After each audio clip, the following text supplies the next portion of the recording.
As a collegiate softball pitcher, she pitched a one-hitter and a no-hitter in the same day. As a volleyball coach, she won numerous Coach of the Year awards, including awards from the U.S. Olympic Committee, the NCAA, and the American Volleyball Coaches Association. When she retired as the second winningest all-time women's volleyball coach in history. Now, she would never mention any of these incredible accomplishments, or she'd say that it was due to her great assistants and players. But Brigham Young University thought enough of them to name the volleyball court after her. That's Elaine Michaelis. This is Legends.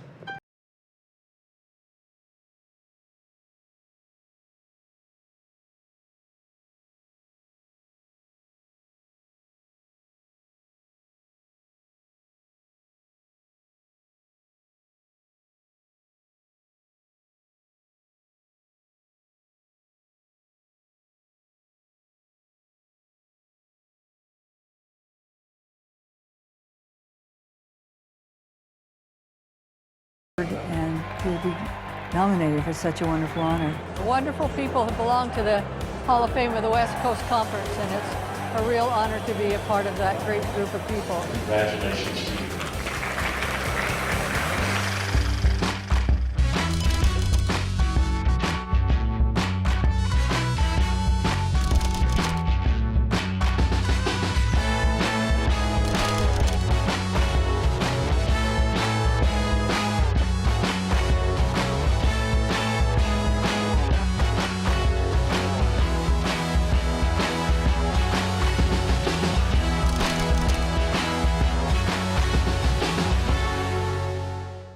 What's it like walking out onto this court that has your name on it?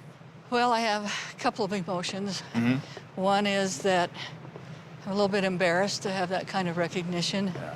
And two, this building's named after a prophet. And to have my name associated with that building is a lot of responsibility. I think you've done a pretty good job. Well, I hope so. Yeah, you definitely have.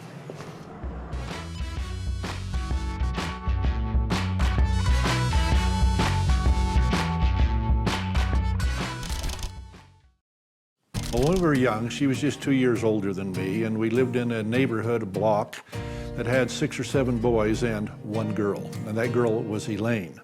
And we were all very interested in sports. We played touch football, we played baseball, softball, basketball at our dad's feed store, and whenever the subject of playing sports came up, didn't matter, she was the only girl, she was there and participated, and honestly, she was usually the best.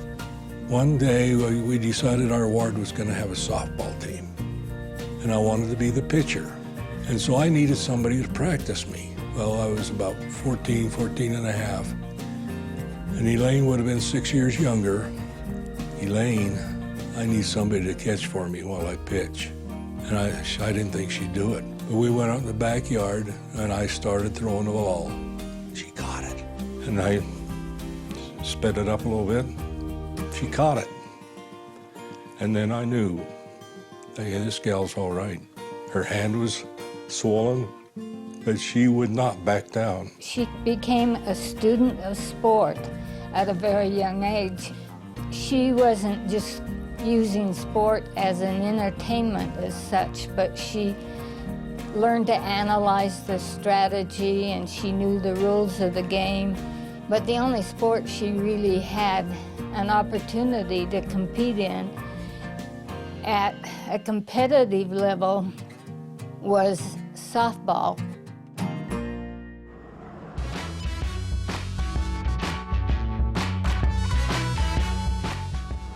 Growing up with all those brothers in a neighborhood where you had so many boys, do you think that's why you got involved with sports so early? I think I probably would have gotten involved because my dad was so involved. At my dad's feed store, we always just talked sports. I was a Red Sox fan, some of the others were Yankee fans, and we'd look at the paper every morning to see what had happened, and it was just so much a part of our lives that I became really involved, and I loved it. Did you want to play any other sports other than softball when you were growing up? We played a lot of basketball in my dad's feed store because we had a hoop there and at the old armory. A little bit of tennis, but not very much, and that was about it. Okay, so there weren't very many competitive programs for young women at that time. No. Only what the church offered, and then swimming, and I was in the pep club. When did you start competing against other girls? Well, the church softball league was all women, all girls. And my dad was the bishop at the time, and he coached us. And we practiced, and we were very competitive. And I would say the softball at that time was not too far from what softball is now. I graduated from BYU, came home, went to work for the family business, and I heard about my sister being a softball pitcher. I also heard of another girl which was about her same age. It was Fern Gardner, who ended up being a coach at the University of Utah. And they were battling each other. She had a no-hitter going. Fern got one hit. The score was 1-0. Elaine lost. That was the last time she lost. Because the next game they played, she had the no-hitter, and she got the hit. So that's when I really realized she had something going. There's not a lot of tape on Elaine as a student athlete, but everybody knows very well that she was a great student athlete. She participated in every sport there was. If there was something that a young girl could do when she started, she was going to do it. And I think that her prowess is from that breadth of knowing all the sports. Then she got into the coaching side of it. She's been an instructor, she's a teacher, she's an administrator. She's seen every single angle of women's sports. And I don't know if there's more of an expert around than Elaine Michaelis when it comes to women athletics. She fought tooth and toenail for girls' sports. She found donors that were willing to contribute to the women's program. She didn't just build volleyball, she built the entire women's sports for BYU and across the nation. She was on several national boards and very instrumental in developing women's sports into what it is today. Let's talk about some of the sports that you played while you were here at BYU. Softball, basketball, volleyball. I did compete in some track. Had a pretty good long jump. We were what you called extramural sports at that time. That meant, you know, you didn't get any publicity. Very few people knew what we were even doing. And once in a while we'd do well and they'd make a mention in the newspaper, but not a lot. But it was great times because as we competed, we became great friends. What was the attendance like by the other students or families compared to what it is now? Minimal. You know, friends would come and watch you and maybe your family come watch you, but the student body didn't get involved in it at all.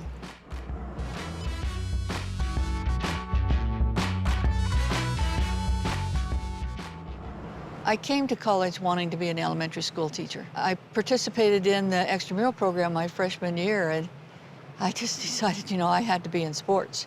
And so I ran the intramural program as an undergraduate. Also, my senior year, I was invited to do some teaching. When I graduated as a senior, I'd signed a contract with South High to be a physical education teacher.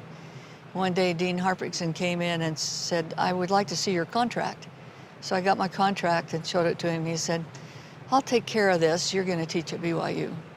And this was as I'm just finishing my senior year. I didn't coach the first year because all of my friends were on the teams, and I had to learn to teach. I had to learn to be a faculty member, and that's a major adjustment. But the second year, I took over all of the extramural sports, as well as still directed the intramural program for about 10 years.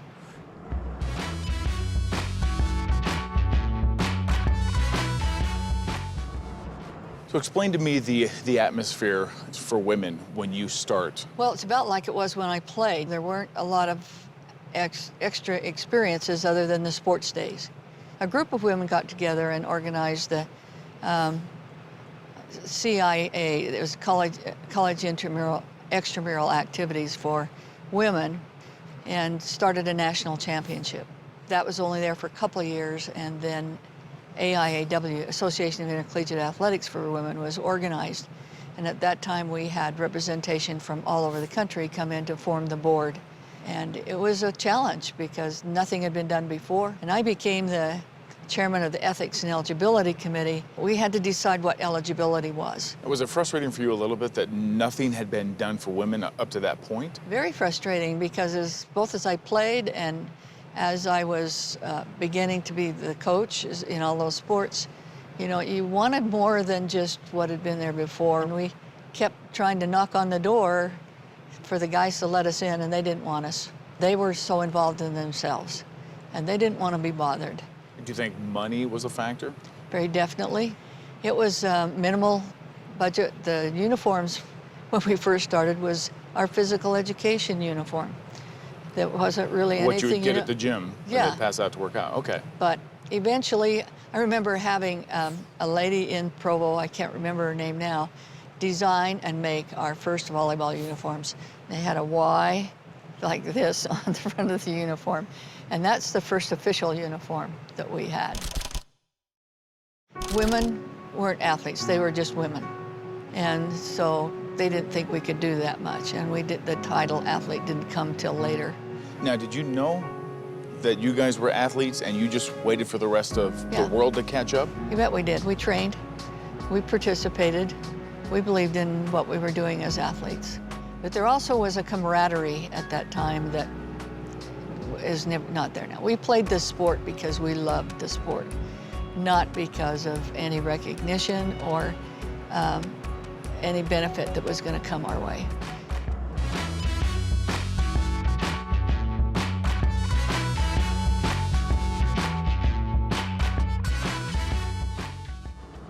You end up coaching volleyball. How did you decide that was the sport you really were going to run with? We developed more sports, more faculty became involved, so I didn't have all of the sports. I ended up with basketball and volleyball. The director just decided I needed some relief, and so they decided that I should stay with volleyball because we had a good team and we were in the national championship. I loved basketball, but I loved volleyball, and so I'm glad I didn't have to make the decision, but I'm glad they made the decision with volleyball. She loved BYU. She loved it, so it wasn't hard for her to sell the program. You know, and people don't realize recruiting is selling. It's making a player realize this is the best place, and when you love it and you love where you are, it's not as hard. And she's done a great job with that. She was solid. You knew what you were getting with her, and she did what she did best, and she let her assistants do what they did best. And I think all of that combined, she had conference championship teams all the time, NCAA tournament teams all the time. And that's hard to find nowadays. Coach she took care of us like we were her girls. We were her family, always. So if we were on the road on Halloween, well, we got to go trick-or-treating because there was always candy. For Easter, we always went to her house and there was a big Easter egg hunt. I think Coach Michaelis was, because she wasn't a fiery personality, she wasn't a loud, boisterous, ever type person. And, she always wore blue, and she was very conservative in her dress. But she loved to wear unusual socks, stripes, colors. Maybe it was just her way of saying, hey, I am human. I do have some personality here, so let me live a little. Coach Michaelis, though, all the time would remind us, in the rule book, it says, please make honor calls. If you know you've done something, just let the official know. It started back in the early days in the 60s when we didn't have officials. And so you made your own calls. And I think you played the game because you loved the game and you wanted to play it fairly. And that's the thing I always said to my team, we don't want a point we don't earn. Well, we were playing San Diego State one night, and they had an All-American player named Gracie Shute. Went up, smacked the ball. Mookie went up to block her. The ball went flying out of bounds. The official gave us a point, and all of a sudden, Mookie walks over to the official and tells him, hey, I touched that ball. I'd never seen that as a player. I was on the National Division of Girls and Women's Sports Rulebook Committee. In fact, I was chairman of that at that time. And as we were having our meetings deciding on the changes in the rulebook, some of the people brought up honor calls and said, we feel good about that. Why don't we put that in the rule book? And so we did put it in the rule book, and it stayed there for years. And Coach Michaelis was very supportive of that. Even in close games, tight situations, she never was frustrated with us for making an honor call.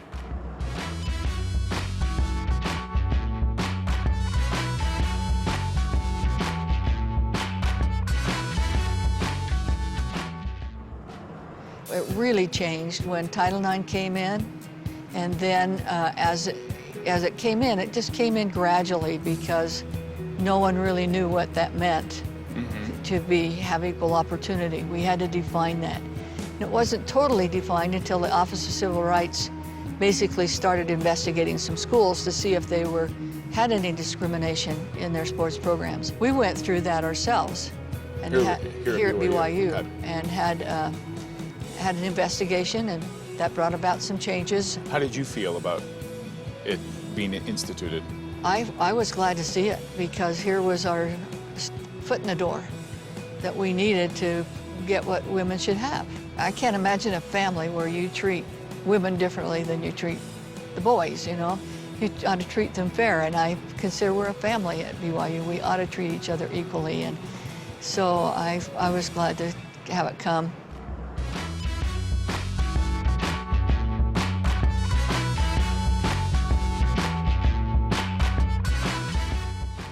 Well, I thought I'd be retired, but I find my life very full, and I enjoy it a lot. I like to work in the yard when I can, and I like music, I like to read. I'm serving on the executive committee of the Utah Sports Hall of Fame, and that's kind of not too much, but enough of a job.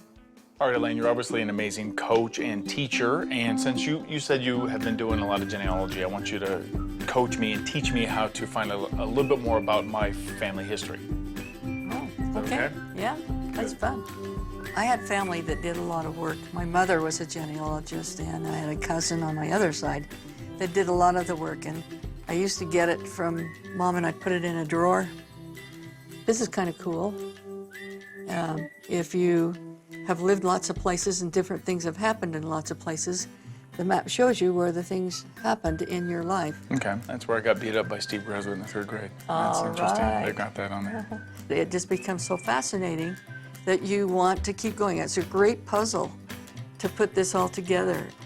This is really fascinating. I mean, it gets kind of exciting because I want to find out where he was born. I want to find out who this person is that input information about my great-great-great-grandfather. And I think the funnest part of family history, in which I've done a lot recently, is writing histories of your ancestors. Do a little research and write their histories. And then you get to know that these aren't just names. They are people, and they had a life, and they were part of your heritage. I got a lot of work to do. Yeah, well, you're just getting started. That's okay. Take care of your immediate family first, and then you have them in. Okay. Well, I have a lot of work here. Elaine, this was awesome. High five. A little genealogical high five. Thank you so much. Yeah. I like to come down to campus once in a while, and Jeff likes me to come to a practice, and we'll talk a little bit about how the team's doing. And I still like to maintain a relationship with the coaches that were coaching when I was the administrator. And we had a good relationship, and so it's so fun to continue to follow their careers and keep up with the teams. And I try to go to as many of the games as I can. Kind of hard to stay away. It is hard to stay away, and our women's programs are doing so well, and so it's just glad to be a part of it in what way I can. She spent a lifetime dedicated to the women at Brigham Young University, and her concern was to make them better individuals, not only while they were in school and on the various teams, but that influence would carry over into their life after they graduated. She is officially acknowledged with 886 wins in volleyball, but they didn't keep records for the first several years, and so it's much more than that, but that's all she will let them acknowledge. But then she also coached basketball for 15 years, and for 8 of those years they didn't keep women's records. Now I've tallied that she had well over 1,000 wins or victories in her coaching career. And I don't think there's many people can say that. It was a great example for me. She had been coaching far before I had the opportunity to meet her as an athletic director. I knew of what she had accomplished and the wins and the NCAA tournaments and the conference championships. And for me, that's something that kind of drew me to her as well, is here's someone who has done something that not many women in the entire country in her field have done. And what a great opportunity for me to learn from the very best. When I played in the NBA, it was all negative.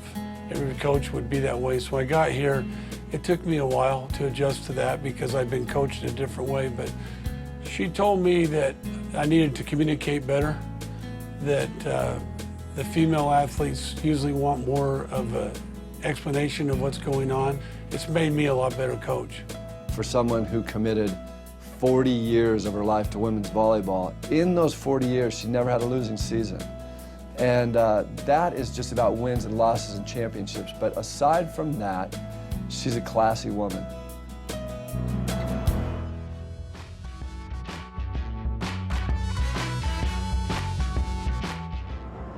All right, well, Elaine, we've got Michelle Lewis here. What did Elaine mean to you as far as a coach and maybe outside of that as well? And I've thought about it and thought about it, and I honestly feel like it comes down to, first of all, she was a solid person. I don't think it was anything to do with volleyball. I think she was an amazing coach because of the person that she was. Let's talk about that journey that you guys took in '93.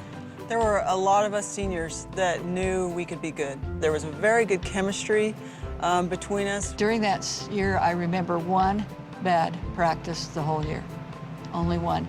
Michelle wouldn't let them not have a good practice. They just took charge. And I found over the years that when the players are in charge, they win. Take us to the last few moments where you guys made it to the Final Four. Oh, it was so fun.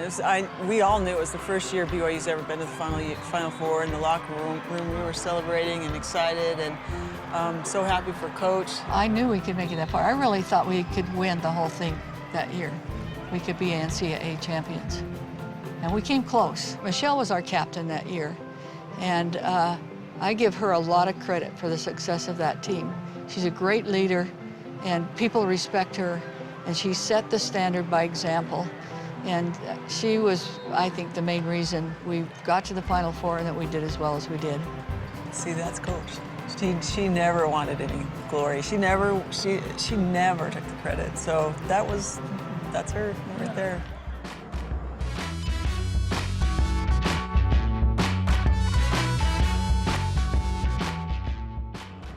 When you look back over your career, aside from all those wins, all the accolades, all the Coach of the Years and everything, what are you most proud of? The lives of the people that I've worked with and what they have accomplished in their lives. I'm to the point now where they're all out there being very successful.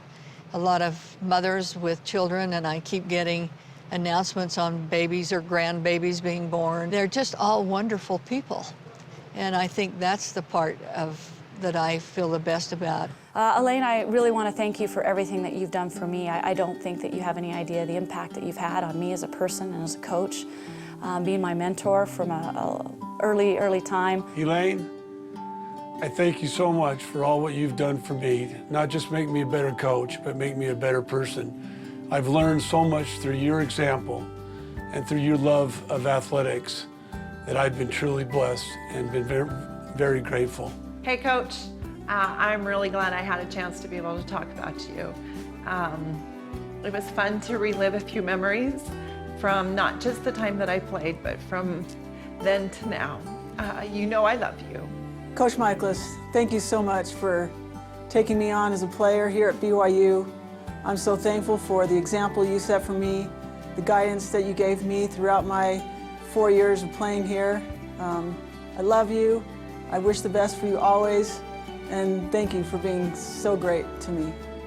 Elaine, I'm proud of you. I'm proud of what you've done.